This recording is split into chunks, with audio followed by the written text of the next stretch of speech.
all the negative responses in the society. Yeah, they're annoying, but I'm very happy with Europe as it is now.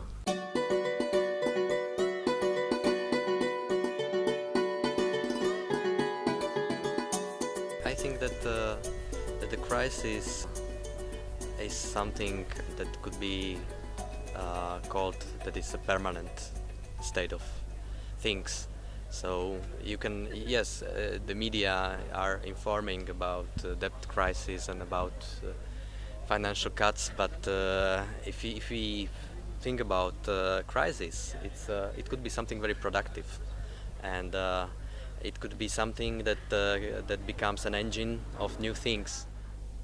Maybe the way Europe is formed now is not the best way. That's a point that has to be proven, but I think this point requires some new perspectives and new alternatives, which can be first formulated by artists and small communities. And when they are successful, maybe politics will listen and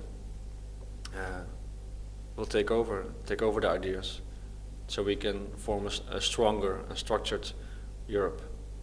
The member states of the European Union, for example, they did not really or could not really agree on how to go about the crisis and how to solve it.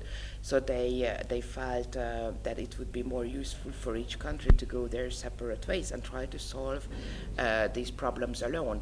But each time in the end, it turned out that none of them, or neither of them, is able to solve these problems alone. If Europe falls apart, and it will be single individual countries, I think it will be very difficult to compete with the rest of the world. You know, just today I heard that social media is becoming asocial, that people are more isolated from each other, and that this is only today I started thinking about that might be a problem, or that might shape a very different future for Europe, and that might become a very important issue. And of course, environment and all that is involved.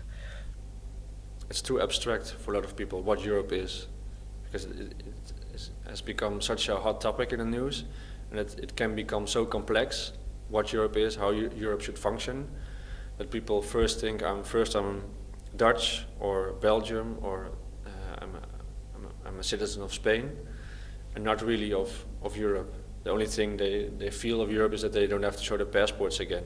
If that were to change, maybe for a year or so, then it would be, I think, easier for people to feel, oh, this is Europe, because now I have to give my passport at every checkpoint, and I can buy the things I want. So it has become a status quo, Europe, I think. There are a lot of problems, and I think problems inspire a lot of people, especially artists, to come up with alternatives. So I think it's good to have a crisis. Yes, it must not take too long or too heavy, but it's good to. You have to suffer a little bit to be aware of the lucky moments.